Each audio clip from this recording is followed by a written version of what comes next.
ছোট লোকের বাচ্চা, এত অপমানের পরও তুই আসছিস আমাকে প্রপোজ করতে? আসলে তো তোর মা বাপের ঠিক নেই, না হলে এত অপমানের পরও আমার সামনে আসিস। ঠাস করে 4টা দিলাম।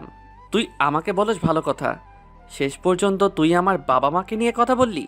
যা, আজকে থেকে আর তোকে বিরক্ত করব না, তুই থাক তোর মতো। এই বলে চলে আসলাম বাসায়। আর বাসায় এসে কাউকে কোনো কিছু না বলে রুমে এসে পুরনো দিনের কথা ভাবতে লাগলাম। 2 বছর আগের ফ্ল্যাশব্যাক। এই আতিক ওঠ। মা, আরেকটু ঘুমাই। এত সকালে ডাকছো কেন? কি এখন এত সকাল 11টা বাজে? আজকে না তোর এইচএসসির রেজাল্ট দিবে, তাড়াতাড়ি ওঠ। কি আগে উঠাবা না আমাকে? আসলে কালকে রেজাল্টে টেনশন করতে করতে দেরিতে ঘুমিয়েছিলাম, তো তাই এতক্ষণ ঘুমিয়েছি। আমি বুঝেছি তো, তাই তো তোকে এতক্ষণ ডাকিনি। আচ্ছা এখন তাড়াতাড়ি ফ্রেশ হয়ে আয়। ওকে মা। তারপর ফ্রেশ হয়ে নাস্তা করে কলেজের জন্য বের হলাম। যেতে যেতে পরিচয়টা দিয়ে নেই আমি কাব্য হাসান আতিক। আমার বাবা একজন বড় বিজনেসম্যান। আমি বাবা মায়ের 3 মাত্র সন্তান। বড় 2 ভাই আছে, বড়জন বিবাহিত, আর বাবা মাকে নিয়েই আমার পরিবার। আমি এবার এইচএসসি দিছি, আর আজকে রেজাল্ট দিবে। পরিচয় দিতে দিতে কলেজে চলে আসলাম। কলেজে আমার বন্ধুরা সিয়াম, সাকিব, হাবিব, দুর্জয় একসাথে বসলাম। সবার মুখে চিন্তার ছাপ রেজাল্ট নিয়ে। দোস্ত, রেজাল্ট ভালো হবে তো? ইনশাল্লাহ ভালো হবে। তাই যেন হয় ভাই। এই আজান দিতেছে। চল নামাজ পড়ে আসি, রেজাল্ট তো দিবে 2টায়। চল। তারপর সবাই মসজিদে গিয়ে নামাজ পড়ে কলেজে গেলাম রেজাল্ট আনতে। রেজাল্ট শুনে তো আমি খুশিতে লাফ দিলাম, কারণ আমি গোল্ডেন A+ পেয়েছি। আমার বন্ধুরাও সবাই ভালো রেজাল্ট করেছে, আর আমি বাবা মাকে ফোন করে সব জানিয়ে দিলাম। তারাও অনেক খুশি। তারপর আমি বাসায় চলে আসলাম। আমি বাসায় যেতেই বাবা মা আমাকে মিষ্টি খাইয়ে দিল, আর আমি পা ছুঁয়ে সালাম করলাম। তারপর বাবা বলল, অনেক বড় হ বাবা। তোমাদের দোয়া থাকলে আমি অনেক বড় কিছু করতে পারবো। আমাদের দোয়া সব সময় তোর সাথে থাকবে। আমাদের দোয়াও তোর সাথে আছে, কিন্তু ভাইয়া ভাবি, আমি জানি তো। আমার পক্ষ থেকে একটা সামান্য গিফট তোর রেজাল্টের জন্য। হাতে একটা চাবি নিয়ে ভাবি, আর ভাবি আমাকে ছোট ভাইয়ের মতো স্নেহ করে, তাই তুই করেই বলে, এটা কিসের চাবি?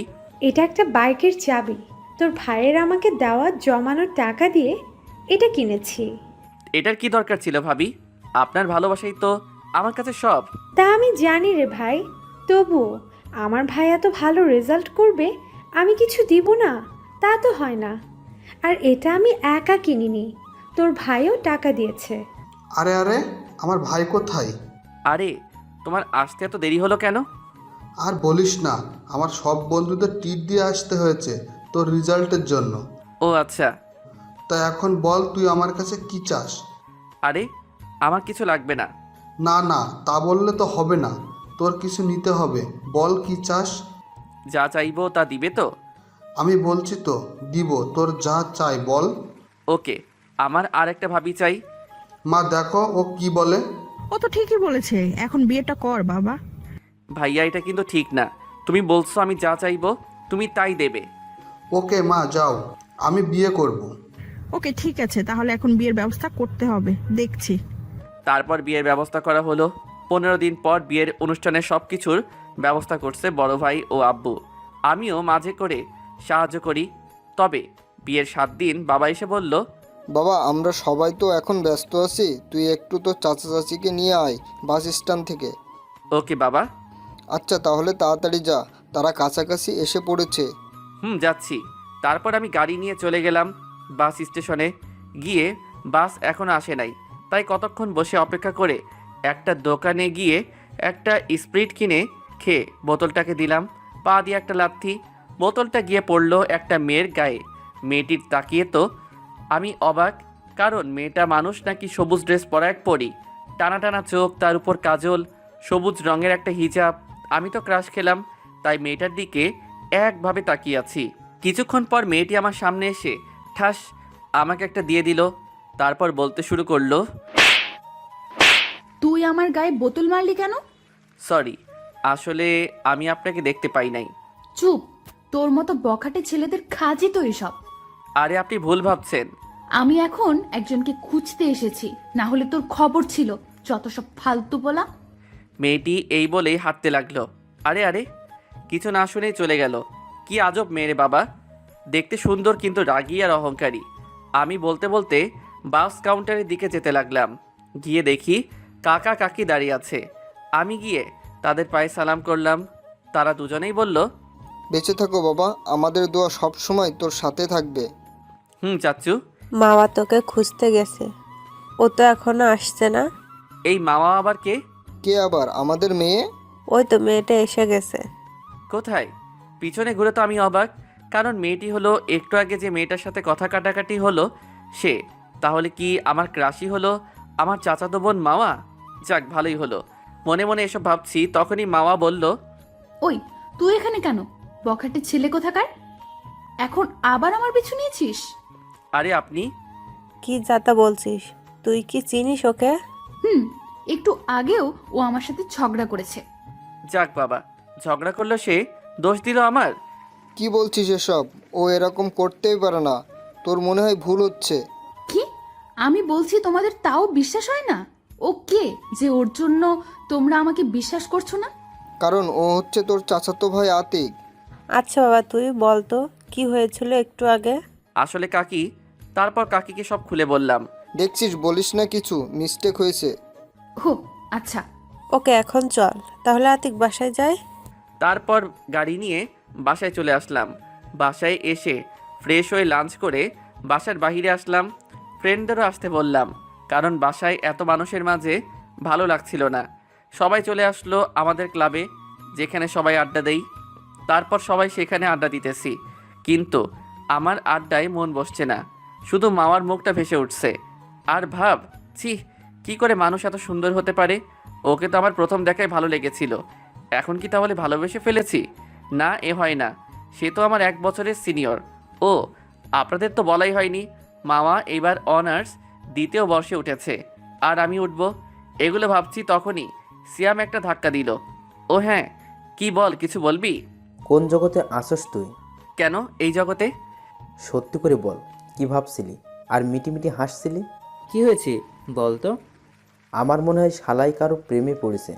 না মানে, আসলে হাবিব, তুমি ভুলে যেও না, আমি তোমার শালা না, তুমি আমার শালা, কারণ তোমার বড় বোন আছে। শালা এখন যতই কথা ঘুরানোর চেষ্টা করো কোনো কাজ হবে না। সত্যিটা বল এখন। তাহলে শোনো, আমার একজনকে ভালো লেগেছে। কাকে? আমার চাচাতো বোন মামা, কিন্তু সমস্যা হলো আমার 1 বছরের সিনিয়র। আরে ভাই, এটা কোনো কথা হলো? সিনিয়র হয়েছে তাতে কি, তাই বলে প্রেম করা যাবে না? যাবে, কিন্তু তবুও ভয় করে। তোর মতো ফাজিল যদি বলে ভয় লাগে, তাহলে আমরা করব কি? তা দেখতে কেমন আমাদের ভাবি? দেখতে পরীর মতো, কিন্তু অনেক অহংকারী ও রাগী। ওদের সাথে এভাবে আড্ডা দিতে দিতে 5টা বেজে গেল। সেই সময় ভাইয়ার ফোন, একবার তাকিয়ে রিসিভ করলাম। কোথায় তুমি? এই তো বন্ধুদের সাথে আড্ডা দিচ্ছি। এখন একটু বাসায় আসো তো। কেন, কোনো সমস্যা ভাইয়া? না, এই একটু মার্কেটে যাবা, মাওয়ার কি কি যেন কেনা লাগবে। ও আচ্ছা, আসছি বলেই ফোন কাটলাম। কি হলো, কোথায় যাবি? এই একটু তোদের ভাবিকে নিয়ে মার্কেটে যাব। কেন? তার কি যেন কেনা লাগবে। ও যা, তাহলে দেখ, পাঠানোর চেষ্টা করিস। আচ্ছা বলেই বাইক নিয়ে বাসায় চলে আসলাম। বাসায় এসে দেখি মামা আপু বসে আছে। আমি গিয়ে বললাম, চলো আপু। দাঁড়া, তোকে কিছু বলে নেই আগে। বলো। ওর সাথে কোনো ফাইজলামি করবি না। মা, আমি কি কখনো কারোর সাথে ফাইজলামো করেছি? না, তুমি তো ফাইজলামি করো না, শুধু সবাইকে জ্বালিয়ে মারো। মা। হয়েছে, আর ন্যাকামো করতে হবে না, এখন যা। ওকে চলো। আচ্ছা চল, কাকি কি বলছে ওটা যেন মনে থাকে। সেটা দেখা যাবে। এই বাসার বাইরে চলে আসলাম। তারপর বললাম, কিসে যাব? কেন, তোর বাইকে যাব, কিন্তু ব্রেক মারবি না। আমি ওই রকমের ছেলে না। তারপর বাইক চালিয়ে মার্কেটে আসলাম। তারপর আপুর প্রয়োজনীয় জিনিস কিনে যেই বের হব, তখনই দেখি আমার বান্ধবীগুলো দাঁড়িয়ে আছে। এরা হলো আমার ক্লাসমেট তিথি, অধরা, জান্নাত। ওরা আমাকে দেখেই আমার কাছে আসলো। কে রে এটা? আতিক? এটা তোদের ভাবি। এটা বলেই যেই ওর দিকে তাকালাম, দেখি কিছু বলতে না পেরে রাগে চোখ মুখ লাল হয়ে গেছে। আমাদের ভাবি তো দেখতে অনেক সুন্দর। অনেক সুন্দর মানিয়েছে। তা কবে থেকে শুরু করলি তোদের রিলেশন আমাদের না জানিয়ে? তোদের সাথে তো অনেকদিন দেখা হয়নি, তাই বলতে পারিনি। কুত্তা, একদম মিথ্যা বলবি না। তুই 1 সপ্তাহ আগেও আমার হাবিবের নামে মিথ্যে বলে টাকা নিয়েছিস। তোর কাছ থেকে অনেকদিন টাকা নেইনি, তাই তোর সাথে দেখা হওয়ার পর টাকা না নিলে হয়? কুত্তা, তোকে আমি... মামা আপু চুপচাপ আমাদের কাহিনী দেখছে আর হাসছে। আস্তে আস্তে তোমার রিলেশনের এমন বারাটা বাজাবো না, আর কখনো জোড়া লাগবে না। না না দোস্ত, তুই আমার কলিজার দোস্ত না। এতে হবে না, কিছু লাগবে। কত লাগবে বল? এই তো সোনা, লাইনে এসেছো, 5,000 টাকা দিলেই হবে। একটু কম করা যায় না? আমি এসব বিষয়ে বেশি কথা বলি না। তোকে আমি দেখে নিব। আচ্ছা, দেখে নিস। আচ্ছা ভাবি, আপনি ওকে একটু সাহায্য করবেন প্লিজ। আচ্ছা, ও কি করেছে সেটাই আমি জানি না। আচ্ছা শোনেন তাহলে। নীলা বলতে শুরু করলো 1 সপ্তাহ আগের ফ্ল্যাশব্যাক। আমি সেদিন একটু ছোট বোনকে দোকানে নিয়ে গিয়েছিলাম। তার মধ্যপথে ওর সাথে দেখা। তারপর ও বলল, কিরে তুই এখানে? আর অন্যজনকে তো দেখলাম না। থাক, তোকে বলবো না। আরে বল, বললে আমি কি পাবো? কি হয়েছে তাই বল। হাবিবকে তুই কি করতে দেখেছিস? আমি কাউকে শুধু শুধু কিছু বলি না। আচ্ছা কি লাগবে বল, তবুও বল ও কি করেছে। যদি 5,000 টাকা দিস তাহলে বলতে পারি। আচ্ছা দিব, এখন তো টাকা আনি নাই, কাল সকালে দিব। এনে এখন বল। আমি বাকি কাজ করি না। এখন তো আনি নাই, এত টাকা দিব কি করে? কেন, তোর বিকাশে টাকা আছে না? সেখান থেকে দে। ওকে দিতেছি, দাঁড়া। দে। তারপর আতিক দেখে ওর নম্বরে বিকাশ থেকে মেসেজ এসেছে। টাকা তো দিয়েছি, এখন বল। শোন, আমাকে হাবিব ফোন দিয়ে বলেছে ও এখন এখানে আসছে। কি কুত্তা, তুই আমাকে আবার বোকা বানিয়ে নিলি?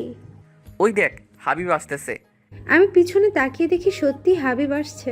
তারপর আতিকের দিকে ঘুরেই দেখি ও নেই, আর হাবিব আমার কাছে চলে এসেছে। কি হয়েছে তোমার, এভাবে দাঁড়িয়ে আছো কেন? আরে বলো না আতিক, আমাকেও আজকে বোকা বানিয়ে টাকা নিল। কেন, কি হয়েছে? তারপর ওকে সব খুলে বললাম। পারেও বটে। এই ছিল সেদিনের ঘটনা। ফ্ল্যাশব্যাক শেষ। ও তোমাকে এত বোকা বানিয়েছে? ও শুধু আমার থেকে নয়, ওদের সবার থেকেই নিয়েছে। আমাদের কাছ থেকেও নিয়েছে। কুত্তিগুলা। ওই তুই চুপ থাক। তুই ওদের সাথে এত ফাজলামো করিস কেন? আমি ভয়ে চুপ। এখন এসব বাদ। আমাদের রিলেশনের জন্য অনেক ট্রিট নিয়েছো। এখন আমাদের ট্রিট দিয়ে একটু ধন্য কর। তোর কাছ থেকে আজকে কিছু হলেও খরচ তো করতে পারবো। আমার কাছে খুচরা থাকলে 2 বা 1 টাকা দিয়ে তোদের মতো ফকিরদের বিদায় করতাম, কিন্তু তাও নাই। মাফ কর প্লিজ। কুত্তা, তুই আজকে যাই বলস না কেন, তোর আজকে ট্রিট দিতেই হবে। তোরা তোদের ভাবির কাছ থেকে ট্রিট নিয়ে নে। জানিস তোদের ভাবি কত ভালো, সে নিজেই বলছে তোদের ট্রিট দিবে। কুত্তা, আমি তোকে কখন বললাম? এটা আমাকে সকালে থাপ্পড় দেওয়ার জন্য একটা সামান্য বাস। সত্যি আমাদের ভাবি এত ভালো যে আমাদের ট্রিট দিতে চায়। মামা পড়ে গেছে মাইনকার চিপাই, মনে মনে ভাবতেছে কুত্তাটা আমাকে এভাবে বাঁচাবে বুঝতে পারি নাই।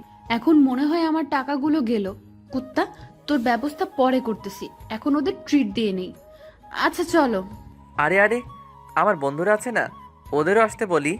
যতই হোক ওর বন্ধুর গপ ট্রিট দিবে। কুত্তাটা আমার টাকার আজকে 12টা বাজাবে। আচ্ছা আসতে বল। তারপর আমি সাইডে গিয়ে আমি হাবিবকে কল দিলাম। কোথায় তুই? এই তো এখানে আড্ডাখানায় আছি। সবাই আছে, ওদের নিয়ে রেস্টুরেন্টে চলে আয়। কোনো প্রশ্ন করবি না, যেভাবে বলবো সেভাবে কাজ করবি। ওকে। শোন, তাহলে রাস্তায় কিছু পথশিশু থাকলে তাদের নিয়ে আসবি, আর ওদের এমন জায়গায় বসাবি যেন মামা আপু না দেখে। কিন্তু করছিসটা কি বলবি তো? বললাম না, কালকে তোদের সব বলবো। তারপর মাওয়া আপুদের কাছে এসে বললাম, চলো সবাই। তারপর সবাই মিলে রেস্টুরেন্টে গেলাম। কিছুক্ষণ পর হাবিবরাও চলে আসলো। তারপর শুরু হলো খাওয়া। আমরা ছেলেরা এমন খাওয়া খাচ্ছে মনে হয় 2 দিন কেউ কিছু খাই নাই। হাবিব তো বলেই ফেললো, ভাবি আপনি দেখতে যেমন সুন্দর তেমনি মনটাও অনেক ভালো। মাওয়া ওর কথা শুনে শুধু মুচকি হাসছে মানবতার খাতিরে, আর মনে মনে বলছে, এইগুলো ফাজিলটার ফ্রেন্ড নাকি রাক্ষস? আজকে টাকাগুলো গেল। খাওয়া শেষে ওয়েটার যখন বিলের কাগজ হাতে দেয় তখন মাওয়া আপু অবাক, কারণ বিল হয়েছে 12,550। তখন মাওয়া আপু ওয়েটারকে ডেকে জিজ্ঞেস করলো, এত বিল হলো কি করে? আসলে ম্যাম, ওই যে দেখেন বাইরে দাঁড়িয়ে আছে। আপু দেখে 50টার মতো পথশিশু দাঁড়িয়ে আছে। তো আমার কি? আর কি ম্যাম, ওরা ওই স্যারেদের সাথে এসেছে। আমি তাকিয়ে দেখি মামা আমার দিকে রাগি চোখে তাকিয়ে আছে। তার উপর আমি দিলাম আবার চোখ টিপ দিলাম। এতে তো ও আরও তেলে বেগুনে জ্বলে উঠল। ফাজিল, তোর জন্য আমার এতগুলো টাকা গেল, তার উপর আবার চোখ টিপ মারিস? তোর একটা ব্যবস্থা করতে হবে। আমার সাথে ফাজলামো করার মজা হারে হারে টের পাবি। আচ্ছা, এই নিন টাকা। তারপর সবাই রেস্টুরেন্ট থেকে বের হলাম। তারপর সবাই মামা আপু ও আমার কাছ থেকে বিদায় নিল। এখন চলেন। হারামি, তোর জন্য আমার কতগুলো টাকা গেল। এটা আমাকে থাপ্পড় দেওয়ার জন্য? তাই দেখবানি মজা। এখন বাসায় চল। ওকে চলো। তারপর বাইক চালাতে শুরু করলাম। বাইক একটা দোকানের সামনে থামালাম। তারপর জিজ্ঞেস করলাম, আইসক্রিম খাবা? ফল্ট করছিস। থাক, তোমার খাওয়া লাগবে না, আমি একাই খাইছি বলে চলে গেলাম দোকানে। কুত্তা, আমাকে ফেলে এখন আইসক্রিম খাবে? এর একটা শাস্তি দিতেই হবে। আর আমিও বা ওটা কেন বলতে গেলাম? আমি দোকানে দুটো আইসক্রিম কিনে চলে আসলাম। আমি আপুর সামনে দাঁড়িয়ে আইসক্রিম খাইছি আর চোখে আপুর দিকে তাকাইছি। দেখি আপু আমার দিকে তাকিয়ে আছে। কুত্তাটা দুটো এনে আমাকে একটা দিচ্ছে না কেন? তারপর আমি বললাম, এই নিন। দে। আপনাকে না দিলে আমার পেট খারাপ হতো, তাই দিলাম। আইসক্রিম নিয়ে খোটা দিচ্ছিস? দাঁড়া, আজকে বাসায় যেয়ে নেই। তারপর আইসক্রিম খেয়ে দুজনে বাসায় আসলাম। আমি রুমে ফ্রেশ হয়ে ফেসবুকিং করছি। এমন সময় মামা আপু এলো। এ কি, তুমি আমার রুমে? তোর বান্ধবীদের সামনে কি যেন পরিচয় করিয়ে দিলি? ওটা তো আমি এমনি বলছিলাম। হারামি, তোর ফাজলামো ছুটাচ্ছি, দাঁড়া। বলেই দিল একটা বাড়ি। আরে ব্যথা পাচ্ছি তো। কুত্তা, তোর জন্য আমার এতগুলো টাকা গেল, আবার আইসক্রিম নিয়ে খোটা দিচ্ছিস? এই বলে এলো পাতারি মারতে শুরু করলো। আমাকে এমনভাবে মারছে পুরো শরীর ব্যথা করছে। অনেকক্ষণ মারার পর থামলো। আর কখনো আমার সাথে ফাজলামি করতে আসলে আবার এমন মারা মারবো। এই বলেই চলে গেল। বাল মারবা? বড় বলে কিছু বললাম না। যতই হোক তুমি আমার ক্রাশ, আর আমার ফাইজলামও তুমি আটকাতে পারবে না। আমাকে মারার শাস্তি তোমাকে ফাইজলামও করেই দেব। আমি রুমে বসে একা একা। তারপর বন্ধু হাবিবকে কল দিলাম। হ্যালো, বল। দোস্ত, কাউকে লাঠি দিয়ে পিটালে তার শরীরে যে ব্যথা হয় তার ওষুধ নিয়ে বাসায় আয়। কেন, তোকে আবার কে মারছে? তুই বাসায় আয়, তোকে সব বলছি। আর হ্যাঁ, ওষুধ যেন কেউ না দেখে। আচ্ছা, আসছি। আয় বলেই টুট টুট ফোন কাটলাম। তারপর হাবিব বাসায় আসলো ওষুধ নিয়ে। আমি খেয়ে নিলাম। তারপর এখন বল কি হয়েছিল। হাবিবকে সব খুলে বললাম। শালা, তুই আজকে ভাবের হাতে মার খেলি? রে, তোদের ভাবি অনেক রাগী। ভাই, আমার নীলা যেন এমন না হয়। শালা, যে বেশি রাগী হয় ভালোবাসতেও সে বেশি জানে। তা ঠিক। এর মধ্যে ভাবি আমাদের ডিনারের জন্য ডাকলো। আমরা না করে দিলাম। কারণটা তো আপনারা জানেনই, আপু ট্রিট দিছিল আর হাবিবকে আজ বাসায় যেতে দেয়নি। তাই দুজনে গল্প করতে ঘুমিয়ে গেলাম। সকালে ঘুম থেকে উঠে দেখি শরীরে কোনো প্রকার ব্যথা নেই। তারপর আমি হাবিব দুজনে ফ্রেশ হয়ে নাস্তা করে রুমে এসে ভাবতে লাগলাম কিভাবে মাওয়া আপুকে জ্বালানো যায়। তারপর মাওয়া আপু রুমে গেলাম। কি করো তুমি? আই শোন, আমি তোর বড়, সো আমাকে আপনি করে বলবি। পারবো না, আমি তোমাকে বিয়ে করব। বউকে কি কেউ আপনি করে বলে? দাঁড়া, ছুটাচ্ছি তোর বিয়ে করা।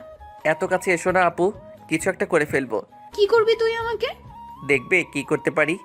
এই বলেই চুল ধরে কাছে টেনে এনে দিলাম। 4 ঠোঁট এক করে দিলাম। 30 সেকেন্ডের মতো, বেশি রাখতে পারিনি। মামা জোর করে ছাড়িয়ে। কুত্তা, তোর এত বড় সাহস, তুই আমাকে কিস করলি? দাঁড়া, আজকে তোর খবর আছে। এই বলে মামা ঝাড়ু হাতে নিল। যেই আমার কাছে এসে মারতে যাবে তখনই আমি, আরে কাকি, এটা বলার পরই ভয়ে মামা ঝাড়ু ফেলে পিছনে তাকায়। আর আমি এই সুযোগে তার গালে একটা কিস করে দিলাম। দৌড়। কুত্তা, তুই আমাকে আবার কিস করলি? এই বলে আমার পিছনে ছুটলো। আমি কি কাকির পিছনে দৌড়ালাম। কি হয়েছে আমার ছেলেটার? কাকি, দেখো না, তোমার মেয়ে আমাকে মারছে। কেন, কি হয়েছে? তুই ওকে মারছিস কেন? মা, তুমি জানো না ও কি করেছে। কি করেছো তাই বল। আমি বলছি আমি কি করেছি। আমি দুইটা আমাকে বলতে না দিয়ে মুখ চেপে ধরেছে মামা। থাক, বলতেও হবে না, ও কিছু করে নাই। তোদের মধ্যে কি তা আমি বুঝি না বাপু। শুধু এতটুকুই জেনে রাখ, আমার ছেলের গায়ে হাত পড়লে তোর হাত কেটে ফেলবো। মা, তুমি বলো তো, তুমি আমার মা নাকি এই কুত্তাটার? কাকি দেখো, তোমার সামনে আমাকে কুত্তা বলছে। আদুরি গলায় আমি বলে আপুর দিকে তাকিয়ে চোখ মারলাম। এটা দেখে আপু তেলে বেগুনে জ্বলে উঠলো। শুধু কাকির সামনে দেখে কিছু বলতে পারছে না। ঠাটি একটা চর মারলে ওকে আমার সামনে বেয়াদবি করার শখ মিটে যাবে। মা, যদি শুনি তুই আতিককে কিছু বলছিস, তোর খবর আছে। মাওয়া একেবারে ভয়ে চুপসে গেছে। আর অন্যদিকে ঘরে ঢুকতে ঢুকতে বলল, ছোট ওকে নিয়ে বেশি লাপাস না, একদম মাথায় উঠে যাবে। কাকি, এটা মা বোঝে না। ওই ফাজিল, একদম নাকামো করবি না। তুই কি রকম তা আমি জানি। মামা মায়ের কথা শুনে মিটিমিটি হাসছে। বড় আম্মু একেবারে ঠিক কথা বলেছে। ওই, তোকে চুপ থাকতে বলছি না? মামা আবার চুপ হয়ে গেল। আর ভাবি, আমার ছেলেটাকে নিয়ে কোনো বাজে কথা বলবা না, তাইলে আমি ওকে আমার সাথে নিয়ে যাব। থাক তুই তোর ছেলেকে নিয়ে, আমি আমার মেয়েকে নিয়ে চললাম। এটা বলেই মাওয়াকে নিয়ে চলে গেল মা। বাবা তুই বস, আমি আর তুই আড্ডা দিব। তারপর আমি আর কাকি কিছুক্ষণ আড্ডা দিয়ে রুমে গেলাম। আমি রুমে বসে ফ্রি ফায়ার খেলছিলাম, তখনই আপু আসলো। এসে আমার থেকে ফোন নিয়েই মারলো এক আছাড়। যাক বাবা, আমার ফোনটা ভেঙে একেবারে শেষ। তারপর আমি আপুর দিকে তাকিয়ে দেখি প্রচুর রেগে আছে। এ কি আপু, কি হয়েছে? তুমি এরকম করছো কেন? আর ফোন ভাঙলে কেন? তোর ফোনের গুষ্টি পিন্ডি, আগে বল তুই আমাকে কিস করার সাহস কই পেলি? আমি তো ভয়ে শেষ। আরে কাকি তুমি? এবার আর মিথ্যা কথা বলে পালাতে পারবি না। আরে আরে, তুই আমার ছেলেটার কলার ধরছিস কেন? কাকি দেখো না, আমাকে মারতে এসেছে। কি? কাকির আর কিছু বলার আগেই মাওয়া দৌড় দিয়ে পালালো। থাক বাবা, ওকে আমি পরে দেখতেছি, এখন তুই খেতে আয়। আচ্ছা তুমি যাও, আমি আসছি। তাড়াতাড়ি আয়। এই বলে চলে গেল কাকি। তারপর আমি আমার ফোনের কাছে গেলাম। গিয়ে দেখি ফোনের অবস্থা একেবারে বাজে। দেখে খুব কষ্ট হচ্ছে। অনেক কষ্টে নিজের টাকা জমিয়ে ফোনটা কিনেছিলাম। তারপরও সব রাগ চাপা রেখে ফোন থেকে সিম আর মেমোরি খুলে রেখে ফোনটা ফেলে দিলাম। আর মনে মনে বললাম, তুমি আমার কষ্টের ফোন ভাঙলে আমিও তোমার টাকা দিয়ে ফোন কিনবো। তারপর নিচে গিয়ে মন খারাপ করে খাবার টেবিলে বসলাম আর ভাবতেছি কিভাবে ফোনটা কিনাবো। আর চুপচাপ খাইছি। হঠাৎ কাকি বলল, কিরে বাবা, চুপ করে আসিস কেন? কোন কারণে? কি মন খারাপ? না কাকি। কি হয়েছে সত্যি করে বল। মা কি কিছু করেছে? মা সবকিছুতে আমাকে টানো কেন? তোর দ্বারা বিশ্বাস নেই, কিছু করতেও পারিস। যেভাবে আমার ছেলেটার পিছনে পড়ে থাকিস। আমি ওর পেছনে পড়ে থাকি নাকি ও পড়ে থাকে? আচ্ছা, ওকেই জিজ্ঞেস করো। বাবা বল, ও কিছু করছে কিনা? কাকি, আমি আমার রেজাল্টের জন্য আপুর কাছে একটা গিফট চেয়েছি, কিন্তু দিতেছে না। এই কথা শুনে মামা আপুর গলায় ভাত আটকে গেছে, তাই কাশতে শুরু করলো। আমি পানি এগিয়ে দিলাম। হারামিটা নিশ্চয়ই কোনো ধান্দা করছে। কি, তুই কখন গিফট চাইলি? তুই চুপ থাক, কোনো কথা বলবি না। তুই কি চেয়েছিস বাবা ওর কাছে? আমি শুধু একটা ফোন চেয়েছিলাম। কি ফোন লাগবে বাবা তোর? একটা আইফোন 11 দিলেই হবে। কি? তুই এত দামি ফোন দিয়ে কি করবি? যা করার করবে মামা, তুই ওকে ও যে ফোন চাইছে তাই কিনে দিবি। আচ্ছা, আপুকে টাকা দিতে বইলো, আমি কিনে এনে দেব। না কাকি, আমি কাকার টাকায় ফোন নিব না। যদি আপুর টাকা দিয়ে দেয় তাইলেই নিব। ও এত টাকা পাবে কোথায়? কেন, ওর স্কলারশিপের টাকা আছে না, ও সেই টাকা দিয়ে কিনে দেবে। আমারে পাগলা কুত্তায় কামড় দিছে যে ওকে ওই টাকা দিয়ে ফোন কিনে দেব। আচ্ছা যাও, তোমার ফোন দেওয়া লাগবে না। আই, একদম ন্যাকামো কান্না করবি না। আমি বুঝতে পারছি আমি তোর ফোন ভাঙছি, তাই তুই আমার টাকা দিয়ে ফোন কিনতে চাস। বলেই জিব্বায় কামড় দিল মামা। কি, তুই আতিকের ফোন ভাঙছিস? তোর আমার ছেলেকে আজকেই ফোন কিনে দিতে হবে, তা আবার ও যেটা চাইছে সেটাই। মা, ওর যেটা ভাঙছি তার দাম তো ফোনের থেকে অনেক কম। তা যাই হোক, আমার ছেলেকে ফোন কিনে দিবি, নয়তো তোর ফোন আর ল্যাপটপ দুটোই আমি নিয়ে যাব। হারামিটা জায়গা মতো বাস ঠিকই দিল। আচ্ছা, ওকে কিনে দিব। আচ্ছা, এখন আমার বাবুটা খুশি তো? ও খুশি হবে না মানে? ফাজিলটা ফাজলামো করে আমার মেয়েটার কত টাকা নিয়ে নিল। দেখো না কাকি। ভাবি, ছেলেটাকে খেতে দেন তো শান্তিতে। কি সুন্দর অভিনয়টাই করতে পারে ফাজিলটা। আর আমি তাকিয়ে দেখি মামা আমার দিকে তাকিয়ে আছে, তাই দিলাম একবার চোখ মেরে। এতে তো আপু আরও রেগে গেল। খেয়াল করে দেখলাম আপু রাগলে তাকে তার সৌন্দর্য আরও বাড়িয়ে দেয়। গাল দুটো একেবারে লাল হয়ে আছে। এতে আমি দেখে আবার ক্রাশ খেলাম আর চিন্তা করলাম, আপুকে যদি লাইফ পার্টনার করতে পারি তাহলে প্রতিদিন রাগাবো। তারপর সবাই খেয়ে যার রুমে চলে গেল। বিকেলবেলা কাকি আমাকে ডাক দিল। আতিক বাবা এদিকে আয় তো। আসছি বলেই কাকির কাছে চলে গেলাম। দেখি মাওয়া রাগী চোখে তাকিয়ে আছে। বলো কি বলবে? এই নে বাবা, কি আছে এতে? খুলেই দেখ না। আমি গেলাম রুমে। মাওয়ার পাশে এখনো দাঁড়িয়ে আছে। আমি তার সামনেই খুলে দেখি একটা আইফোন। তারপর আমি খুশিতে লাফ দিলাম। দেখ দেখ, কুত্তাটা আমার সামনে লাফাচ্ছে। এত লাফাচ্ছিস কেন? দেখো দেখো, তুমি আমার 20,000 টাকার ফোন ভেঙেছো, আর আমি তোমার থেকে 63,000 টাকার ফোন নিলাম। ইয়াহু বলে আবার লাফ দিলাম। দেখ, তোর জন্য আমার এতগুলো টাকা গেল, আবার আমার সামনে লাফাচ্ছিস। ভালো হবে না কিন্তু। কি করবে তুমি? তুমি আমার কিচ্ছু করতে পারবে না বলেই দিলাম দৌড়। মামা আপুও পিছনে দিল দৌড়। আমি রুমে গিয়েই দরজা আটকিয়ে দিলাম। কি রে, দরজা আটকালি কেন? তোর তো অনেক সাহস, দরজা খোল। না না, আমি তোমাকে ভয় পাই না। দরজার কাছে একটা রাক্ষসী পেতনি আছে, তাকে ভয় পাই। তুই আমাকে রাক্ষসী পেতনি বললি? তুই তো লাল বান্দর, কুত্তা, নাইজেরিয়ান বন মানুষ। আরও অনেক গালি দিতেছে। আমি চুপ করে দাঁড়িয়ে গালি শুনছি। বুঝতে পারতেছি আমি বের হলে আমার অবস্থা শেষ, তাই চুপ হয়ে আছি। আর অন্যদিকে মাওয়া দেখে এত গালি দেওয়ার পরেও আমি বের হচ্ছি না, তখন নিজের মাথার চুল ছিঁড়তে চলে গেল। আমি কতক্ষণ পর দেখি কোনো শব্দ হচ্ছে না, তাই বুঝলাম মামা চলে গেছে। তাই ফোন চার্জে লাগিয়ে দিয়ে একটা গল্পের বই পড়তে লাগলাম। এইভাবে আমার ফাজলামো করতে করতে গেল 3 দিন। আজ ভাইয়ার গায়ে হলুদ, তাই বাসা সাজানো হয়েছে, অনেক আত্মীয় স্বজনও এসেছে। সকালবেলা আমি ঘুমাচ্ছিলাম, তখন ভাবি আসলো। কি দেবর মশাই, এখনো ঘুমাচ্ছিস? এখন ওঠ। ভাবি একটু ঘুমাতে দিন। এখন ওঠ না ভাই, অনেক কাজ আছে। ওহ, আপনার জ্বালায় একটু শান্তিতে ঘুমাতেও পারবো না। এই নে, এটা দিয়ে কি করব? এটা গায়ে হলুদে পরবি, আর এটা বিয়েতে পরবি। আর একটা নীল রঙের পাঞ্জাবি নিয়ে ভাবি ভাবি এগুলো পরে কি করব? এগুলো পরতে হবে, ব্যাস, আর কোনো কথা হবে না। আচ্ছা ভাবি। এগুলো পরলে একটু সাবধানে থাকিস, কারণ আমার দেবরকে এগুলো পরা অবস্থায় দেখলে মেয়েরা টাঙ্কে মারতে চাইবে। আমার তো মামা হলেই হয়, মনে মনে বললাম। আচ্ছা ভাবি। ওকে, এখন ফ্রেশ হয়ে নিচে আয়। বলেই চলে গেল ভাবি। তারপর নিচে গিয়ে নাস্তা করে মাওয়াকে খুঁজতে লাগলাম। পেয়েও গেলাম। দেখি মাওয়া আমার কাজিনদের সাথে আড্ডা দিচ্ছে, তাই আমি ওদের কাছে গেলাম। কি মিস ময়দা সুন্দরীরা কি করছে? কি বলি তুই? আমরা ময়দা সুন্দরী? তো কি, যেভাবে ময়দা দিয়েছেন, এতে একটা ময়দার দোকান দিলে ময়দার ব্যবসায়ী 1 বছরে কোটিপতি হয়ে যাবে। তুই এখান থেকে যাবি নাকি তোর নাক ফাটাবো? সব সময় এত ভেজাল থাকেন কেন? কি আমি ভেজাল? দাঁড়া, আজকে তোর একদিন কি আমার যে কয়দিন লাগে। এই বলেই রুমের ঝাড়ুটা হাতে নিল মাওয়া। আরে আরে করছো কি? আমি তো মজা করেছিলাম। দাঁড়া, ছুটাচ্ছি তোর মজা। আমাদের কাহিনী দেখে কাজিনরা হাসছে। না, দেখি পরিস্থিতি গরম, তাই আমি দিলাম দৌড়। মাওয়া এসে আমাকে ধরতে না পেরে, আরে দৌড়াচ্ছিস কেন? আয়, মজা করবি না? এক দৌড়ে নিচে চলে আসলাম। সবাইকে কাজে সাহায্য করতে লাগলাম। অন্যদিকে উপরে আপু, ও এত ফাজলামো করে কেমনে? জানি না রে, আমাকে তো একেবারে জ্বালিয়ে মারে।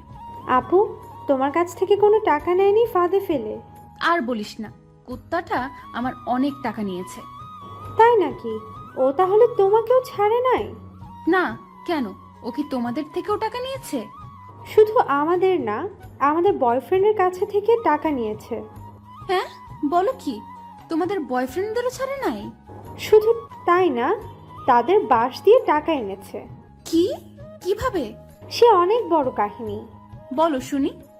আচ্ছা তাহলে শোনো। শান্তা বলতে শুরু করলো।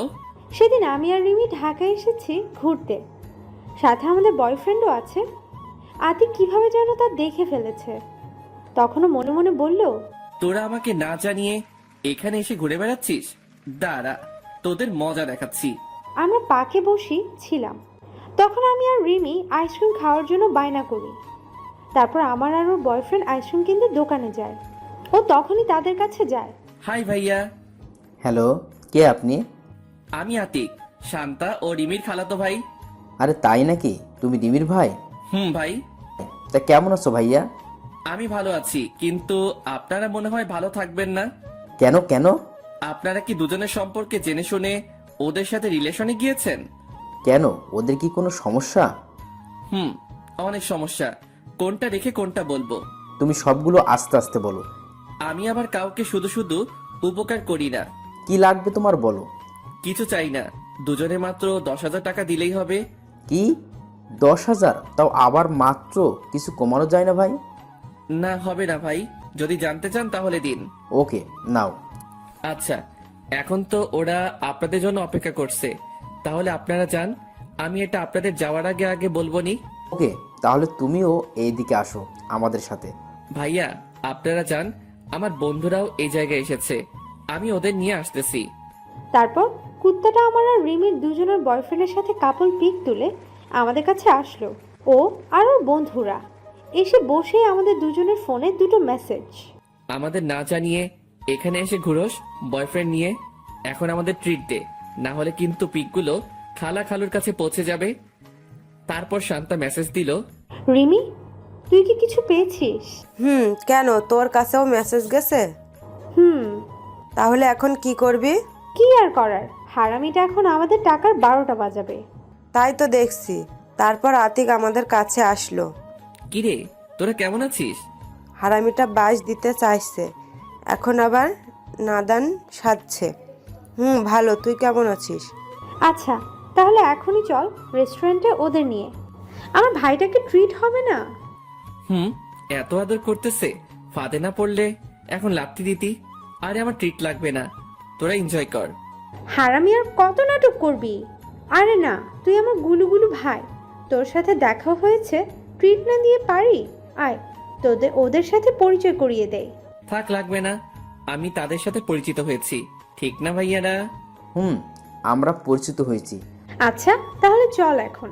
ট্রিট নিতে পারি যদি তোদের টাকায় দিস। একেবারে মনের কথা বলছো ভাই। আরে তা কি করে হয়? সরি ভাইয়া, আমি ওদের থেকে ট্রিট নিব। আরে ভাই, এটাতেই ঠিকঠাক, তা কি করে হয় বলো?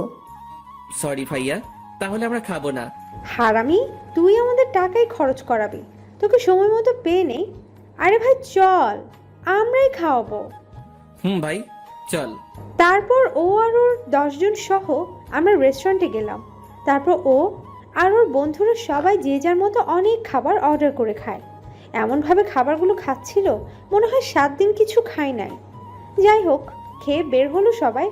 আমার হাতে বিলের কাগজ দেওয়া হয়, তা দেখে আমি অবাক, কারণ বিল 11,050।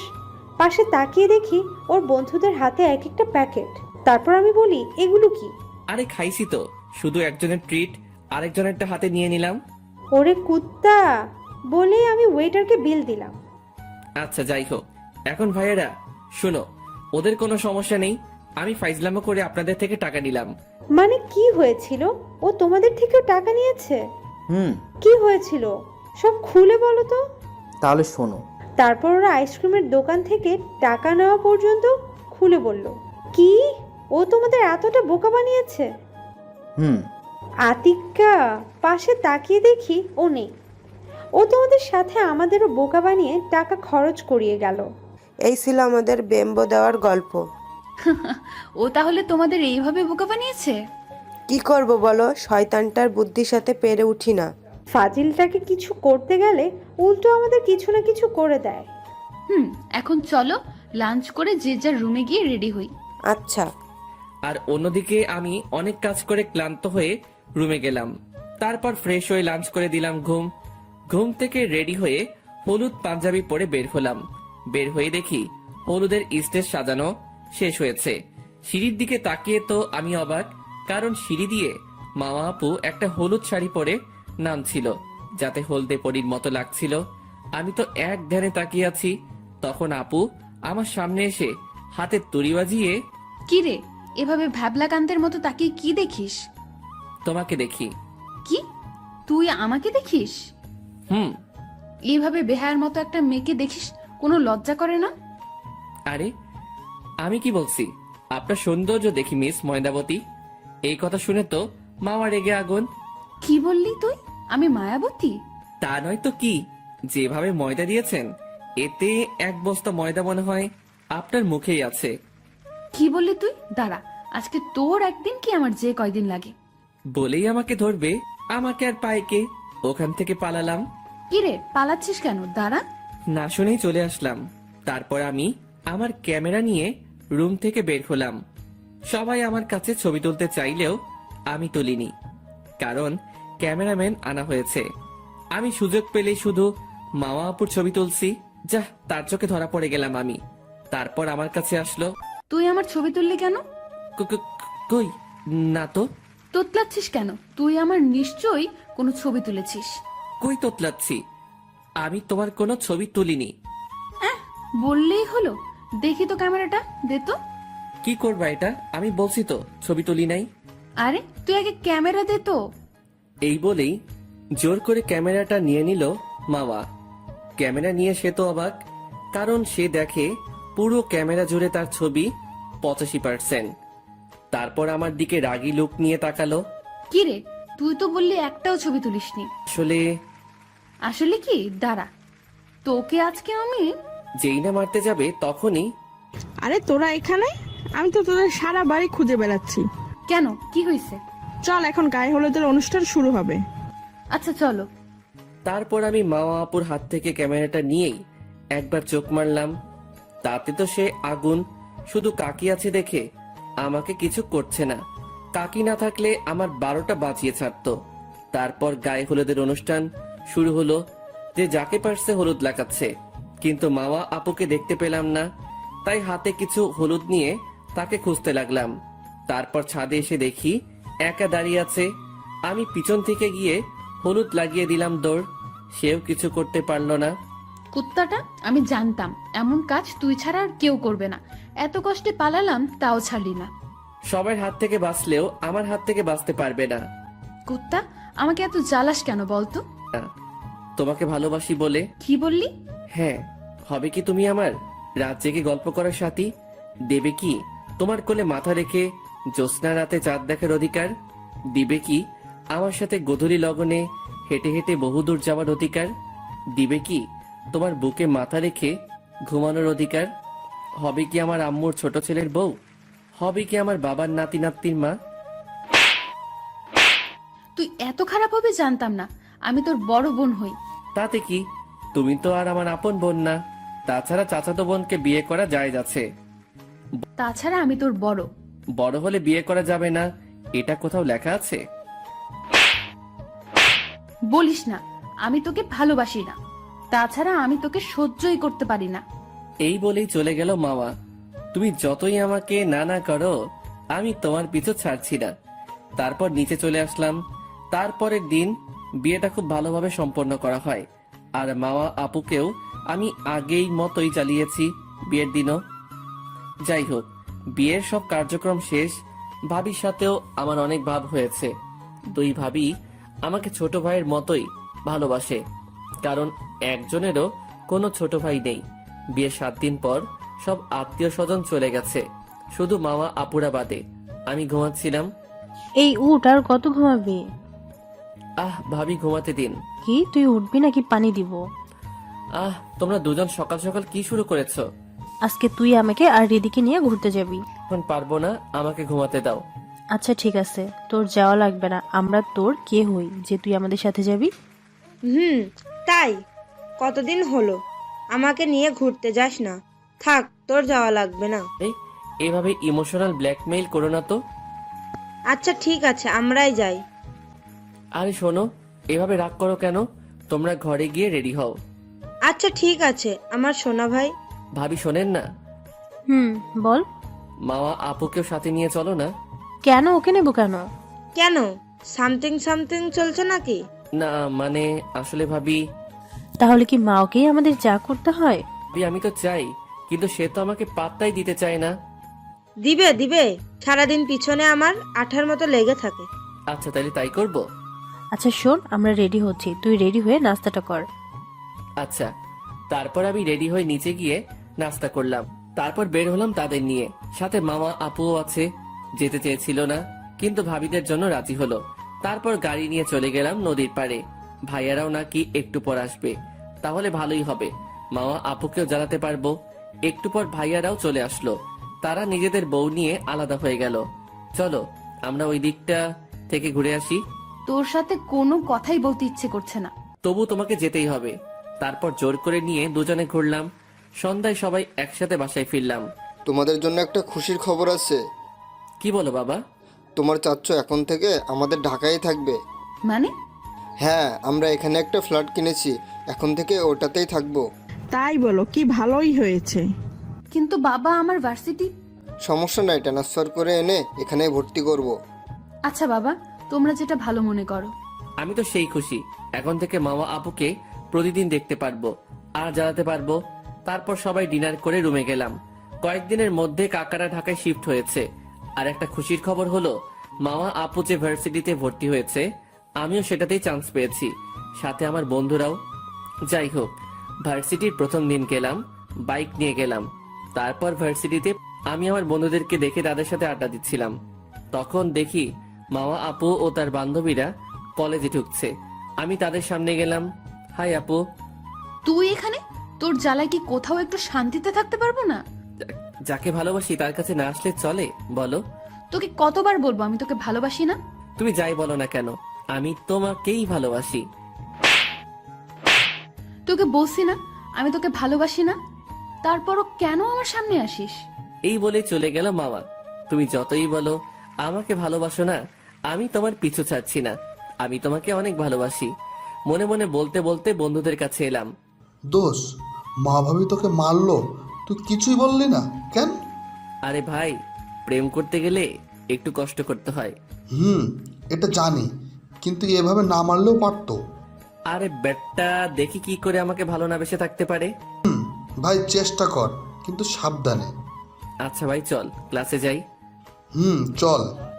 তারপর সবাই মিলে ক্লাস করলাম। আসলে আমরা সবাই যতই ফাইজলামি বা দুষ্টামি করি না কেন, তবে পড়ালেখাটা ঠিক মতোই করি। ক্লাস শেষে সবাই কিছুক্ষণ আড্ডা দিচ্ছি, তবে আমি মনে মনে মামা আপুর জন্য অপেক্ষা করছিলাম। কিছুক্ষণ পরই মামা আপু আসলো। আমি বন্ধুদেরকে বিদায় দিয়ে তার সামনে গেলাম। তুই আবার আমার সামনে আসছিস? তোমার জন্য অপেক্ষা করছিলাম। কেন? তুই আমার জন্য অপেক্ষা করছিলি কেন? তোমার সাথে প্রেম করার জন্য। ইস, আইসে শখ কত! ও নাকি আমার সাথে প্রেম করবে। করব। তোকে সকালে থাপ্পড় দিলাম আর এখনই ভুলে গেছিস? না ভুলিনি, তবে তোমাকে যে ভালোবাসি সেটাও ভুলিনি। বুঝেছি, তোকে লাঠি দিয়ে না মারলে তোর ভালোবাসার ভূত মাথা থেকে নামানো যাবে না। বলেই পাশে লাঠি খুঁজে হাতে নিল বাবা। আরে আরে করতেছো কি? বলেই দৌড় দিয়ে বাইকের কাছে গিয়ে বাইকটা স্টার্ট দিলাম। আর ওইদিকে ছেলেটা মনে হয় তোকে সত্যিই ভালোবাসে। ভালোবাসে না ছাই, ও আমার ছোট। তাতে কি, ও তো তোকে অনেক ভালোবাসে। আর আমাকে এমন করে কেউ ভালোবাসলে তাকে আমি জান দিয়ে দিতাম। হয়েছে হয়েছে, তোর লাইলিগিরি থামা। থামলাম। এমন ভাবে কেউ ভালোবাসে তো তাই এমন করিস। যে সময় থাকবে না তখন বুঝবি। আচ্ছা, তা পরে দেখা যাবে, এখন চল। চল। তারপর বাসায় চলে গেল। আর এইদিকে আমি বাসায় যেতেই, ফাজিল মশাই, বিকালে আমাদের বাসায় যেতে হবে। কেন? কেন আবার আপনার কাকে যেতে বলেছেন? আচ্ছা যাব। আর তাড়াতাড়ি ফ্রেশ হয়ে খেতে আই। তোর জন্য আমি, মা আর বড় ভাবি এখনো না খেয়ে আছি। ওহ, আমার তো মনেই নেই। আমি তাড়াতাড়ি আসতেছি। আসলে আগে মা আর বড় ভাবি আমাকে না খাইয়ে খেত না, এমনকি তারা আমাকে নিজ হাতেও খাওয়াই দিত। তার সাথে এখন আবার যোগ হয়েছে মেজো ভাবি। তারপর সবাই মিলে একসাথে খাবার খেয়ে রুমে গেলাম। বিকেলবেলা আমি রেডি হয়ে মা ও ভাবিদের বলে মামা আপুদের বাসায় গেলাম। বাসাটা বেশি দূরে না, বাইকে যেতে মাত্র 10 মিনিট লাগে। বাসার সামনে গিয়ে কলিং বেল বাজালাম। কাকি দরজাটা খুলে দিল। তোর আসতে এতক্ষণ লাগে? আমি সেই কখন থেকে তোর জন্য অপেক্ষা করছি। সরি কাকি, একটু ঘুমিয়ে পড়েছিলাম। আচ্ছা বস তুই, আমি তোর জন্য খাবার আনতেছি, তারপর দুজনে আড্ডা দেব। আচ্ছা কাকি, মামা আপু কোথায়? আছে ওর রুমে। আচ্ছা কাকি, তুমি খাবার আনো, আমি তোমার মেয়েকে জ্বালিয়ে আসি। তুই পারিসও বটে, আচ্ছা যা। তারপর মামা আপুর রুমের সামনে গেলাম। গিয়ে দেখলাম একটা বই নিয়ে মনোযোগ সহকারে পড়তেছে। আসতে পারি? তুই এখানে কি করিস? আসতে পারি না, আমার শ্বশুর বাড়ি। এটা আবার তোর শ্বশুর বাড়ি হলো কবে থেকে? হয়নি, হবে তো সামনে। তুই সেই স্বপ্নই দেখ। এই স্বপ্নটাকে বাস্তবে পরিণত করতে চাই। এটা কখনো হবে না। আচ্ছা দেখা যাবে। এই বলে মামা আপুর ফোনটা নিয়ে দিলাম দৌড়। মামা আপুও সাথে সাথে আমার পিছনে দিল দৌড়। এটা দেখে আমি তাড়াতাড়ি একটা রুমে ঢুকে দরজা আটকে দিলাম। আর আপু দরজার সামনে দাঁড়িয়ে, ওই তুই আমার ফোন নিলি কেন? নিয়েছি তো কি হয়েছে? তুই কোনো কথা না বলে দরজা খুলে আমার ফোনটা দে। দিব না, কি করবে? এরপর আপু শুরু করলো তার বকর বকর। আমি কোনো উত্তর না দিয়ে তার ফোনে ফেসবুকে ঢুকে আইডিটা অ্যাড দিয়ে নিলাম, এমনভাবে যেন সে না বুঝতে পারে। তারপর দরজাটা খুলে দিতেই সে আমাকে ধাওয়া করতে শুরু করলো। ধাওয়া করতে করতে একসময় আমি পা পিছলিয়ে বিছানার উপর পড়ে গেলাম, আর আপুও তাল সামলাতে না পেরে আমার উপরে পড়ে গেল এবং সাথে সাথেই তার ঠোঁট আমার ঠোঁটে স্পর্শ করলো। আমি শুধু তার দিকে তাকিয়ে আছি। কি সুন্দর এই মেয়েটা, কিন্তু অহংকার একটু বেশি। অন্যদিকে আপু যেন স্তব্ধ হয়ে গেছে, কি হয়েছে তা বোঝার চেষ্টা করছে। যখন তার জ্ঞানে আসলো তখনই, তুই আবার আমাকে কিস করছিস? দাঁড়া, আজকে তোর খবর আছে। আরে কাকি তুমি! এটা শুনেই মামা আপু তাড়াতাড়ি আমার উপর থেকে উঠে পিছনে তাকায় আর দেখে কাকি নেই। তারপরে যেই রাগি চোখে আমার দিকে তাকায়, তখনই আমি দিলাম ভো দৌড়। এক দৌড়ে কাকির কাছে চলে গেলাম। মামা আপুও আমার পিছনে আসলো। কিরে, তোর দুষ্টুমি শেষ হয়েছে? দেখো না কাকি, তোমার মেয়ে আমাকে মারতে এসেছে। কি হয়ে তুই ওকে মারতে এসেছিস? কেন? জানো মা ও কি করেছে? কি করেছে আমার ছেলেটা? তোমার ছেলে না ছাই। বাজে কথা না বলে ও কি করেছে তাই বল। কাকি, আপু বলতে পারবে না, আমি বলে দিতেছি। বল বাবা। আচ্ছা শোনো, আর বলতে দিল না। মামা আমার মুখ চেপে ধরেছে। কি হয়েছে? তুই ওকে আতিকের মুখ চেপে ধরছিস কেন? ওকে বলতে দে। না, বলতে হবে না মা, ও কিচ্ছু করেনি। আমি আর কিছু বলবো না। তোরা যে কি করিস না, আমি কিছুই বুঝতে পারতেছি না। আচ্ছা আতিক বাবা, তুই নাস্তা করতে বস। আচ্ছা কাকি। তুই কি নাস্তা করবি? না, তুমি তোমার শয়তান ছেলেকে খাওয়াও। খাওয়াবই তো, তাতে তোর কি? আমার আবার কি? আমি রুমে গেলাম, আর তুই শোন, যাওয়ার সময় আমার সাথে একটু দেখা করে যাস। তারপর আমি নাস্তা করে মামা আপুর রুমে গেলাম। বলো, কি জন্য দেখা করতে বলেছো? ও, তুই এসে গেছিস? কি জন্য ডেকেছো? তুই আমার পিছু ছাড়বি কবে বল? যতদিন না তুমি আমাকে ভালোবাসবে ততদিন আমি তোমার পিছু ছাড়ছি না। আর সত্যি বলতে আমি তোমাকে সত্যি অনেক ভালোবাসি। দেখ, আমি কিন্তু তোকে ভালোভাবে বলছি, আমার পিছু ছেড়ে দে, না হলে কিন্তু তোর খবর আছে। তুমি যা করার করে নিও, আমি তোমাকে ভালোবাসি আর তোমার পিছনেই লেগে থাকবো। দেখিস তোর কি হাল করি আমি।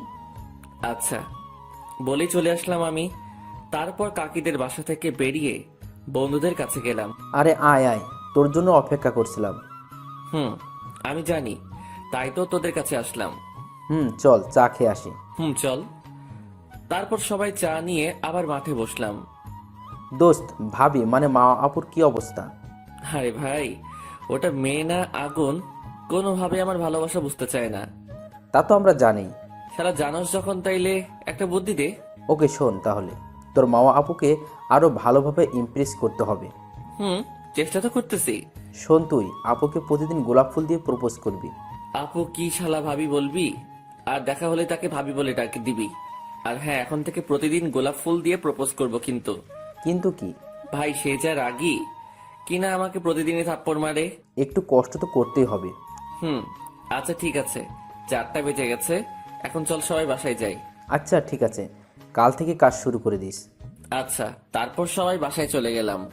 তারপর হালকা বিশ্রাম নিয়ে সবার সাথে ডিনার করে ঘুমের রাজ্যে হারিয়ে গেলাম। পরের দিন সকালবেলা ভাবির ডাকে ঘুম থেকে ব্রেকফাস্ট করে আগে ফুলের দোকান থেকে এক গুচ্ছ গোলাপ ফুল কিনলাম। তারপর বন্ধুদের নিয়ে একসাথে কলেজ গেটে দাঁড়ালাম। শোন, তোরা এখানে থাক, তোদের ভাবি আসলে আমাকে কল করবি। আচ্ছা দোস্ত। তারপর আমি কলেজের মধ্যে গিয়ে আপুর জন্য অপেক্ষা করছিলাম। অন্যদিকে মা আপু কলেজে গেটের কাছে আসলো। তখনই, আরে ভাবি, কেমন আছেন? কে তোমাদের ভাবি? কেন, আপনি আমাদের ভাবি? আমি ভাবি মানে? আমি তোমাদের ভাবি হলাম কিভাবে? আপনি যদি আতিকের বউ হন তাহলে তো আপনি আমাদের ভাবি। ও বুঝেছি, ওই ফাজিলটা তোমাদের এসব বলতে বলেছে, তাই না? আপনি তো আমাদের ভাবি। আচ্ছা, তাই যাচ্ছি, দেখিস ওর কি করি। তারপর মা আপু চলে গেল কলেজের মধ্যের দিকে। আমার কাছে আমার বন্ধুরা ফোন দিয়ে জানিয়ে দিল আর আমিও প্রস্তুত হয়ে গেলাম আপুর আসার জন্য। আপু আমার কাছে চলে আসলো। I love you. তুই তোর ফালতু কাজগুলো থামাবি? কেন, কি ফালতু কাজ করেছি আমি? তুই তোর বন্ধুদের আমাকে ভাবি বলতে বলেছিস, আবার কালকে থাপ্পড় মারার পরেও তুই আজকে গোলাপ নিয়ে প্রপোজ করছিস, এসব কি? আমি তোমাকে সত্যি ভালোবাসি, তুমি কেন বুঝতে পারতেছো না? বলছি না আমি তোকে ভালোবাসি না, তারপরেও তুই কেন আমাকে বিরক্ত করিস? আমি তোমাকে সত্যি ভালোবাসি, তুই যতই আমাকে মারো না কেন আমি তোমার পিছু ছাড়ছি না, আর তুমিও আমাকে ভালো না বেসে থাকতে পারবে না। তুই সেই স্বপ্নই দেখ, আর আমি তোকে কখনো ভালোবাসবো না। তারপর আমিও আর সেখানে না দাঁড়িয়ে ক্লাসে চলে গেলাম। আর সবাই ক্লাস করে যাওয়ার সময় আপুর পিছনে পিছনে বাসায় যাই। সে বাসায় ঢুকলে আমি আবার আমার বাসায় চলে যাই। আর রাত্রে প্রতিদিন আপুর ফেসবুক প্রোফাইল ঘোরাঘুরি করতাম। মোট সবসময় আপুর খেয়াল রাখার চেষ্টা করি। এভাবে চলে গেল 6 মাস। এখনো আপু আমার সাথে আগের মতোই খারাপ ব্যবহার করে। প্রতিদিন তাকে প্রপোজ করতাম, আর প্রতিদিনই তার হাতে মায়ের খেতে হতো। তাছাড়া প্রতিদিন অপমান তো সাথে আছেই। তারপর একদিন কলেজে যাওয়ার জন্য রেডি হচ্ছিলাম, তখনই আমার বন্ধু সিয়াম কল দিল। দোস্ত তুই কোথায়? এই তো বাসা থেকে কলেজের দিকে বের হব। কেন? দোস্ত তুই তাড়াতাড়ি কলেজে আয়, মামা আপুকে দেখলাম একটা ছেলের হাত ধরে কলেজে ঢুকতে। বুকের বাঁ পাশে শূন্যতা অনুভব করলাম। কি বলছিস এসব তুই? আমি এখনই আসছি। ওকে তাড়াতাড়ি আয়। এরপর তাড়াতাড়ি বাইক নিয়ে আমি কলেজে গেলাম।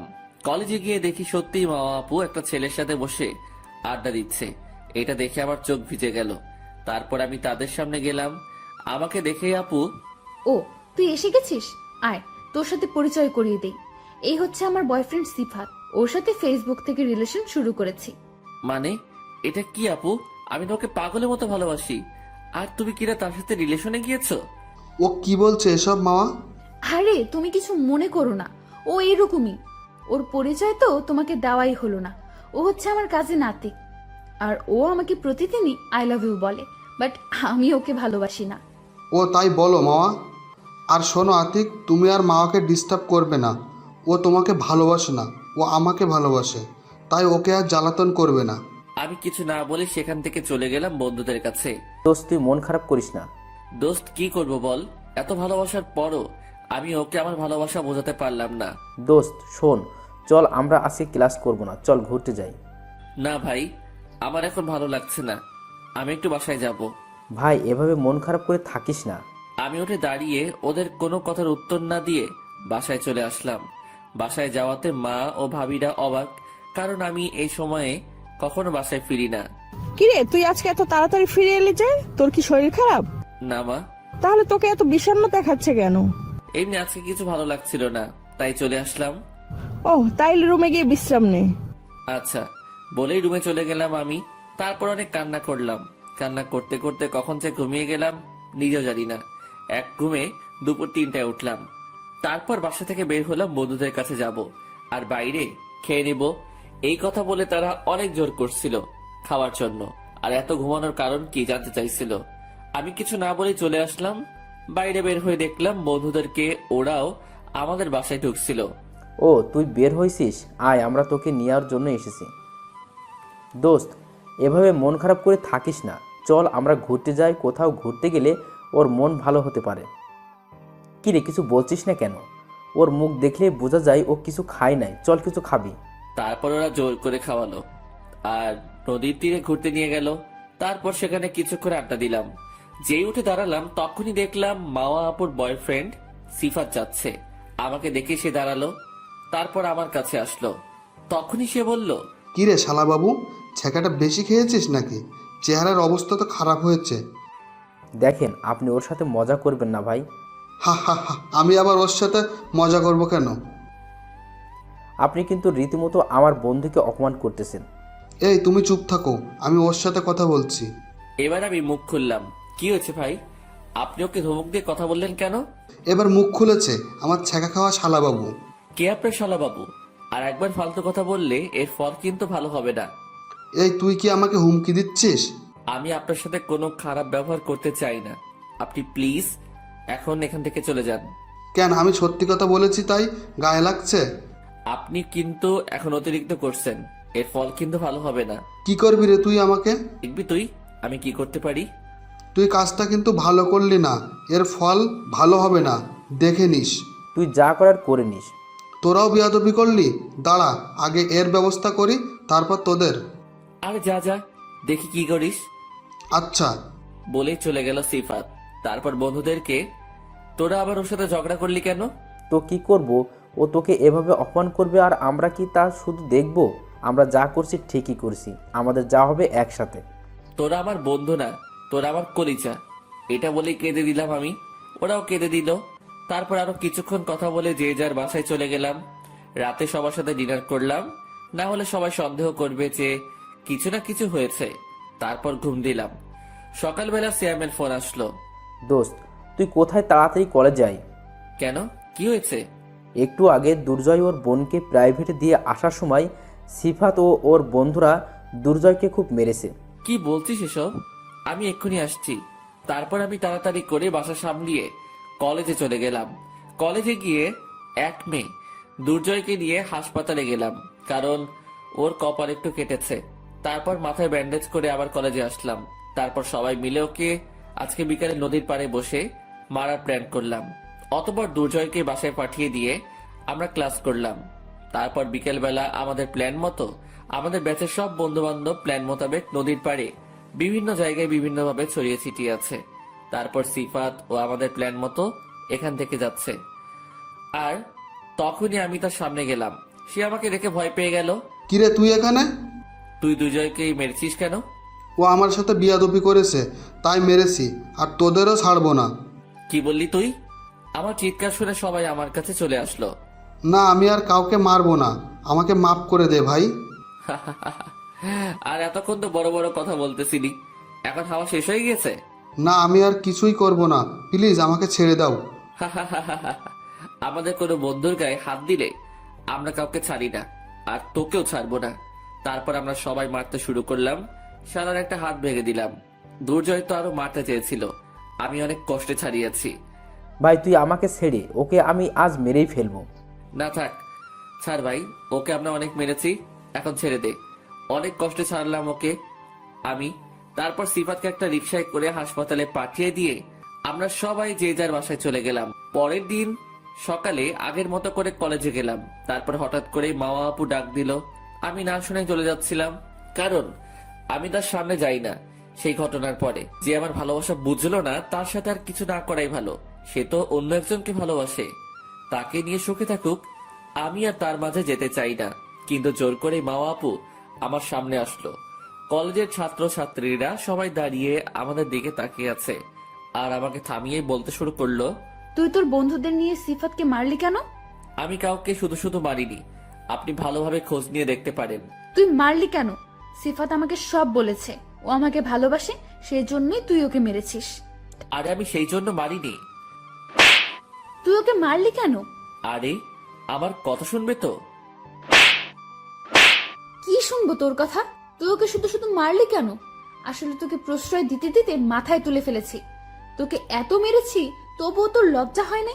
আসলে তোকে তোর বাবা মা কোনো ভালো শিক্ষাই দিতে পারেনি। ঠাস ঠাস করে 4টা থাপ্পড় বসিয়ে দিলাম। চুপ থাক তুই। হ্যাঁ, তোর পিছনে আমি বেহায়ের মতো ঘুরে বেরিয়েছি শুধু তোকে ভালোবাসি বলে। আমি তোর জন্য এত কষ্ট করলাম, তবু তুই অন্য একজনের সাথে রিলেশন করছিস।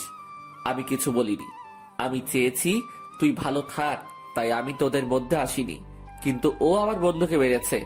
আমার বন্ধুরা এক একটা কলিজা। আমার বন্ধুদের যে মারবে তাদের কাউকে আমি ছেড়ে কথা বলবো না। আর আমার বাবা মা আমাকে খারাপ শিক্ষা দেয়নি, আমি শুধু তোকে ভালোবাসি বলে জ্বালাতন করতাম। এখন থেকে আর কখনো তোর সামনে আমি আর আসবো না। তারপর আমি সেখান থেকে চলে গেলাম।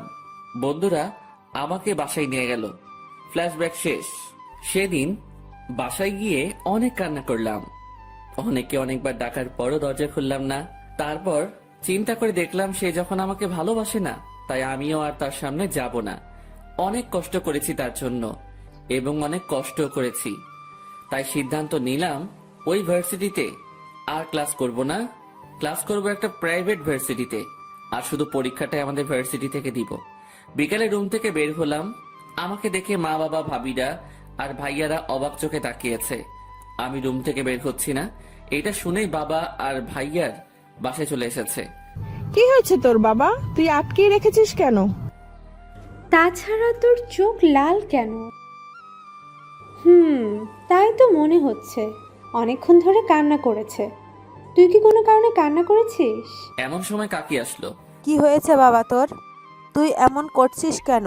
চেহারার কি হাল করেছিস? কি হলো, কথা বলিস না কেন? আরে থামো, তোমরা আগে আমার ছেলেটাকে কিছু খাওয়াও, তারপর আমার ছেলে মাথা ঠান্ডায় সব কিছু বলবে। ও তাই তো। আম্মু, আপনি ওকে নিয়ে আসুন, আমি টেবিলে খাবার বেড়ে দিতেছি। তারপর আম্মু খাবার টেবিলে নিয়ে গেল। কাকি আমাকে খাইয়ে দিচ্ছে, আমি খাচ্ছি। আর অন্যদিকে মাওয়া গেল সিফাতকে দেখতে। কেমন আছো সিফাত এখন? এখন একটু ভালো। জানো, আজকে সকালে আতিককে তোমার জন্য অনেক অপমান করেছি, কিন্তু ও তাই নাকি? আমি জানতাম আমাকে মারলে তুমি আমার ব্যথা সহ্য করতে পারবে না, তবে আবার কিন্তু ও আজকে আমার গায়ে হাত তুলে আমাকে অনেক অপমানজনক কথা বলেছে। এখন আমি চাই তুমি ওকে তোমার বন্ধু বান্ধব নিয়ে মারো। না সোনা, এটা করা যাবে না।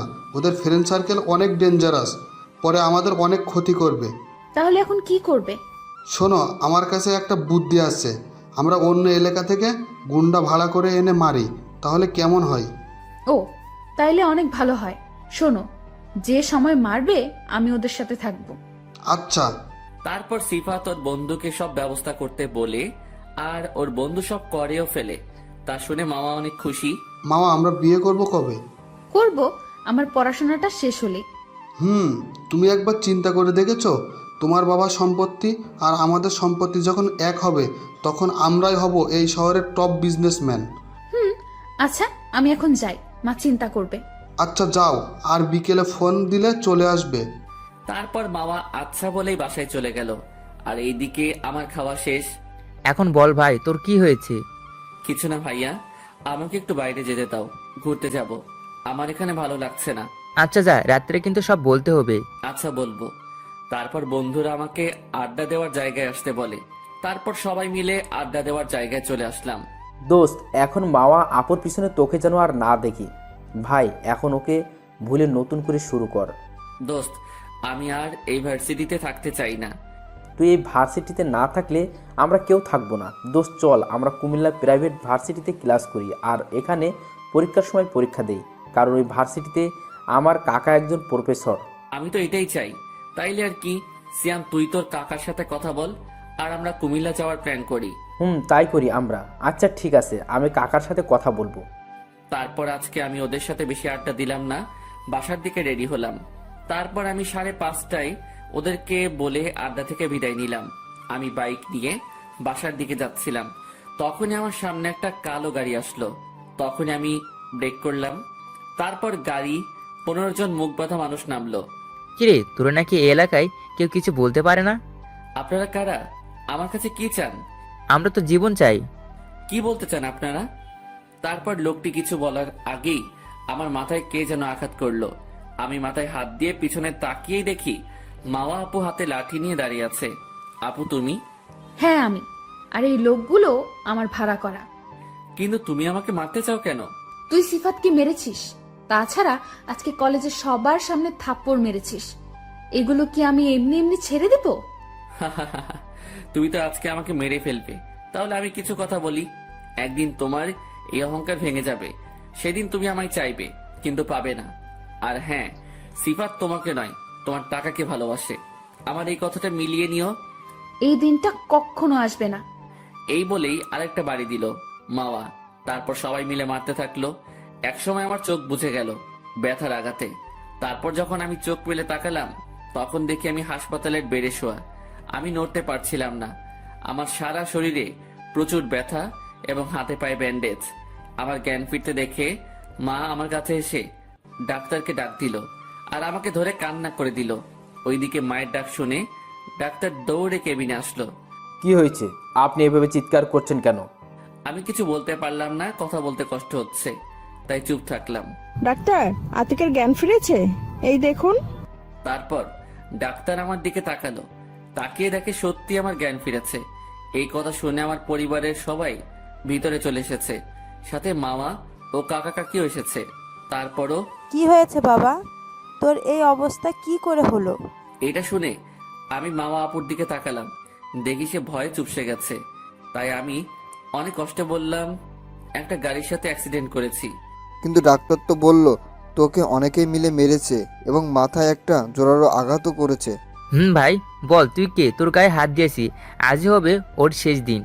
আরে আরে, আপনারা ওকে এভাবে চাপ দিবেন না, তাহলে ওর অনেক সমস্যা হবে। আগে একটু সুস্থ হোক, তারপর সব জানতে পারবেন। তারপর সবাই চুপ হয়ে গেল, আর ডাক্তার আমাকে ঘুমের ইঞ্জেকশন দিল। আমি কিছুক্ষণ পর ঘুমিয়ে পড়লাম। আর অন্যদিকে মামা বাসায় গিয়ে ভাবে, আমি আতিককে মেরে কি ভালো করলাম? ছেলেটা তো আমাকে খুব ভালোবাসে, তাই ওকে মারার পরও ও আমার নাম বলল না। না, ওকে সরি বলতে হবে। তারপরের দিন সকালে আমার ঘুম ভাঙলো। তারপর আমার বন্ধুরা আসলো। ওরা অবশ্য কালকেও এসেছিল, কিন্তু আমার শরীরের অবস্থা দেখে কথা বলে নাই, তাই আজকে কথা বলতে এসেছে। ভাই কি অবস্থা তোর? এই তো এখন ভালো। আচ্ছা ভাই, সত্যি করে বল তো তোর কি হয়েছিল? কি রে বল, কি হয়েছিল তুই আমাদের বলবি না? ও বলবি না, তাই তো? আগে বললেই তো হয়। তুই আমাদের তোর কাছে কেউ মনে করিস না। আরে ভাই রাগ করিস না, শোন তাহলে। তারপর আমি ওদেরকে আমাকে মারার ঘটনা বললাম। এটা শুনে তো ওরা রেগে আগুন। আমরা এখন মামা আপুর বাসায় গিয়ে ওর বাবাকে বলবো। না থাক, তার দরকার নেই। ও ওর মতো ভালো থাকুক। আর তোরা যদি আমাকে কাছের কেউ মনে করে থাকিস, তাহলে এই কথা কাউকে বলবি না। কিন্তু কেন? থাক না ভাই, আজ থেকে আর ওর সামনে যাওয়ার চেষ্টা করব না, আর ওর থেকে দূরে দূরে থাকবো। এখন থেকে জীবনটাকে এখন আমার মতন চালাবো। আচ্ছা ভাই, তবে আমরা সময় মতো এর সঠিক জবাব দেব। আচ্ছা ভাই। আর হ্যাঁ, আমরা এই ভার্সিটিতেই ক্লাস করব, কুমিল্লা যাব না। আচ্ছা, তুই যা বলিস। তারপর হাসপাতাল থেকে পুরো 15 দিন ছাড়লো। আমি এখন অনেকটাই সুস্থ। এই কয়েকদিনে সবার সাথে ভালোভাবে কথা বলেছি, কিন্তু মামা আপু আমাকে কিছু বলতে চেয়েছে, আমি তার সুযোগ দেইনি। আমার সাথে কথা বলতে আসলে এড়িয়ে চলেছি। আজ আমি বাড়িতে, সবাই আমাকে নিয়ে ব্যস্ত। ভাবিরা তো আমার কোনো সময় কি লাগে তার জন্য সব সময় আমার আশেপাশে থাকে। রাতে ভাইয়ারা আর আব্বু এসেছে। বাবা, সেদিন তোর সাথে কি হয়েছিল এখন আমাদের বল। আরে বাবা, সেদিন আমার শরীর অসুস্থ ছিল, আর আমি বাইক চালিয়ে আসছিলাম, তখন একটা গাড়ির সাথে ধাক্কা খেয়েছিলাম, তাই এই অবস্থা। ভাই তুই যেদিন অসুস্থ থাকবি সেদিন বাইক চালাবি না। আর ভাই তোর গায়ে যদি কেউ হাত তুলে থাকে তো আমাকে বল, দেখ আমি কি করি। আরে না ভাইয়া, আমি কি তাকে ছেড়ে দেব যে আমাকে মারবে? তারপর আমি তাকে আরো নানাভাবে বোঝালাম। তারপর তারা চলে গেল, আর আমি ঘুমালাম। এরই মধ্যে চলে গেল আরো 20 দিন। হাত ও পায়ের ব্যান্ডেজ খোলা হয়েছে। আজকে আমি কলেজে যাব, তবে এখন আর আমি আগের মতো ফাইজলামো করি না, আগের থেকে ভদ্র হয়ে গিয়েছি। তারপরে সকালে কলেজে গেলাম। আমি অনেকদিন পর কলেজে যাব, তাই আমার বন্ধুরা চলে আসলো আমাদের বাসার সামনে। তারপর সবাই বাইক নিয়ে কলেজে গেলাম। কলেজের ভিতরে ঢোকার পর আমার বান্ধবীরা আসলো দেখা করতে। তারপর আড্ডা দিচ্ছি।